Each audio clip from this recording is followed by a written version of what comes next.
Deklarasi Solidaritas untuk Munir mendatangi gedung Komnas HAM pada Rabu siang. Warga yang mengklaim 98 hektar lahan belum dibayar memilih untuk bertahan. Dalam Undang-Undang 39 tahun 1999 ada tugas fungsi Komnas HAM untuk melakukan penyelidikan dan pemantauan manakala ada dugaan pelanggaran hak asasi manusia. Nah, pasal ini bisa kita kreasi menjadi pasal yang lebih fungsional gitu, dengan mengatur atau menyusun satu metode investigasi atau pendalaman kasus yang lebih profesional. Itu kan terobosan-terobosan di dalam melakukan investigasi yang sebelumnya misalnya belum pernah dilakukan, sehingga menghasilkan suatu kesimpulan-kesimpulan yang juga mungkin publik belum pernah memikirkannya. Istilah unlawful killing misalnya, itu belum sesuatu yang menjadi konsumsi publik. Kita lahirkan itu dengan bukti-bukti yang lebih akurat, lebih valid misalnya, dengan kesimpulan bahwa telah terjadi unlawful killing dengan rekomendasi-rekomendasi tertentu. Aparat pemerintah pusat, daerah secara aktif dan responsif untuk menyelesaikan masalah ini secara damai dan bijak.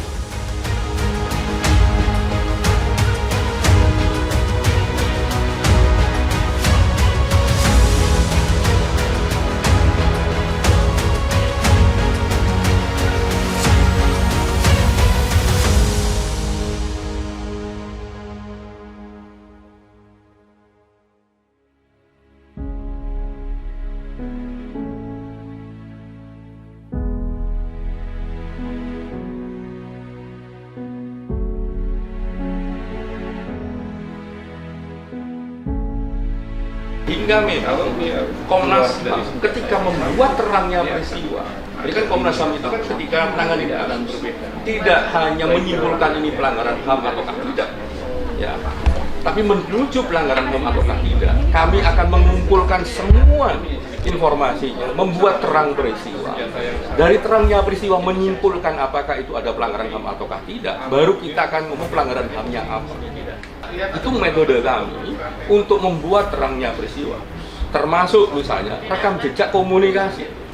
Rekam jejak komunikasi juga kami cek. Nah, kayak begini, ini rekam jejak komunikasi. Ini rekam jejak komunikasi yang dicek. Jadi siapa dengan siapa melakukan komunikasi, ya, itu akan menentukan sebenarnya keterangan-keterangan yang kita ambil itu apakah keterangan-keterangan yang disampaikan secara benar ataukah tidak. Nah, itu dicek semua. Nah, mekanisme kayak begini memang kami kembangkan 5 tahun terakhir ini. Kenapa? Karena ternyata Komnas HAM tidak hanya diharapkan untuk menentukan ini pelanggaran HAM atau tidak. Lebih jauh dari itu, Komnas HAM dituntut untuk peristiwa ini yang terjadi apa. Karena publik juga punya hak untuk tahu peristiwa ini apa yang sebenarnya terjadi. Dan Komnas HAM memastikan kejahatan-kejahatan pelanggaran hak asasi manusia tidak berulang. Dan salah satu yang penting dari temuan fakta terang benderang yang peristiwa. Ini metode kita bekerja. Jadi persiapan kita kasus ini gimana? Oke. Kasus ini oke. Hanya memang perlu beberapa pembuktian dari saksi ahli sebagai second opinion. Ada 16 peristiwa pelanggaran berat hak asasi manusia yang kami tangani, penyelidikan baru 4. Dari 4 penyelidikan baru itu, 1 ditindaklanjuti oleh Jaksa Agung ke Pengadilan Hak Asasi Manusia. Ke depan memang pertama yang harus kita maksimalkan adalah pengetahuan kita atau pengertian-pengertian tentang konsep pelanggaran hak asasi manusia yang berat, yang merupakan kejahatan yang sangat serius di muka bumi, itu memang harus ditingkatkan di Indonesia. Pada para keluarga korban dari pelanggaran hak asasi manusia yang berat ini, sesungguhnya negara berhutang pada mereka. Saatnya sekarang negara melunasinya dengan menegakkan keadilan agar harkat dan martabat semua keluarga korban dan para penyintas ini bisa pulih sebagaimana warga negara biasa lain. Salah satu problem yang dihadapi dalam persoalan hak asasi manusia di Indonesia adalah kebebasan beragama dan berkeyakinan.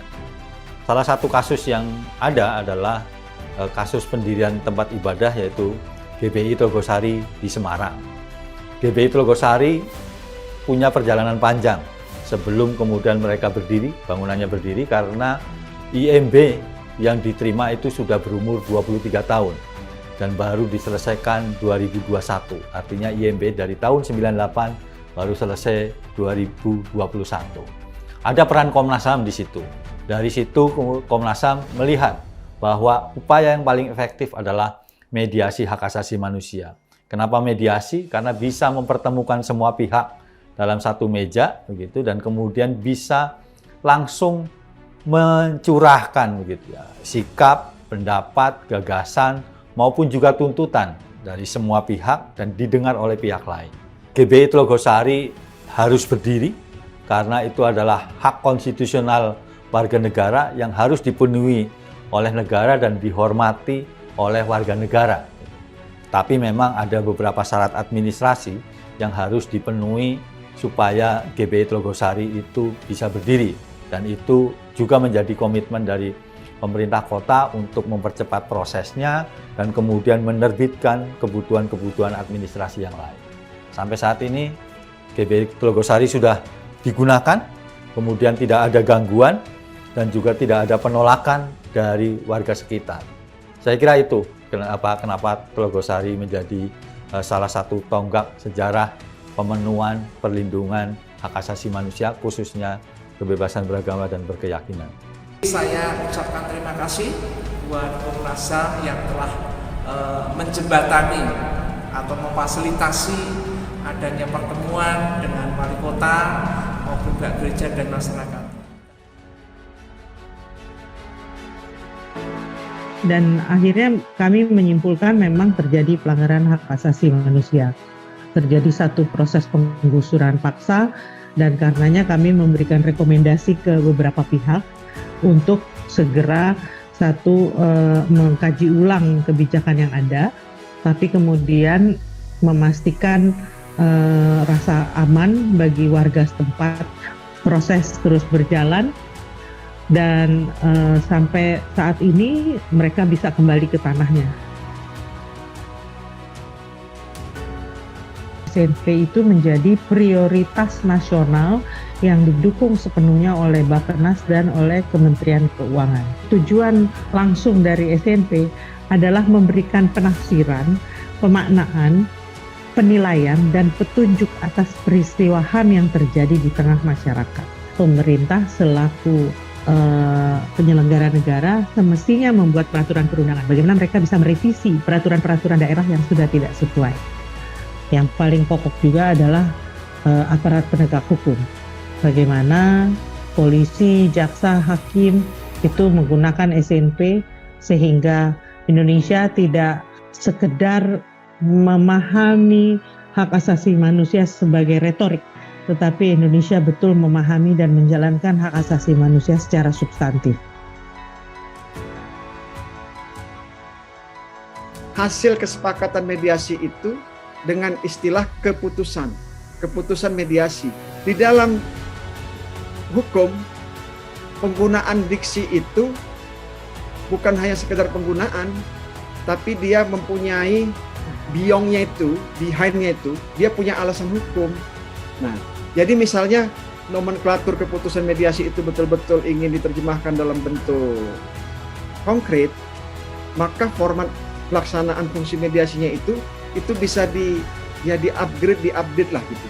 Karena mediasi Komnas HAM ini adalah mediasi otoritatif, ya, dimandatkan oleh undang-undang, dan di dalam pengaturan tentang itu disebut hasil kesepakatan itu sebagai keputusan mediasi, maka sebetulnya Komnas HAM itu cara kerjanya bisa agak sedikit lebih tegas.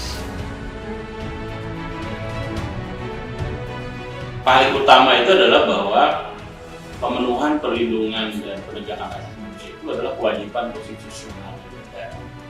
Maka negara harus hadir dari setiap dugaan pelanggaran hak manusia itu untuk bisa menyelesaikan.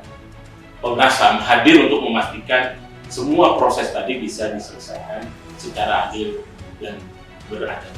Tantangan terbesar dari pemajuan dan penegakan HAM di Indonesia saya kira adalah konflik kepentingan antara negara dan warga negara, di mana seharusnya negara itu wajib memenuhi, melindungi, menghormati hak setiap warga negara seperti yang ada di konstitusi. Bagaimana harkat dan martabat manusia diletakkan pada posisinya, bukan sebagai objek, bukan sebagai pelengkap, tetapi memang sebagai roh dari kehidupan warga negara di Indonesia. Di masa datang, dengan memanfaatkan perkembangan teknologi komunikasi, Komnas HAM bisa hadir dimanapun dan kapanpun untuk melayani masyarakat.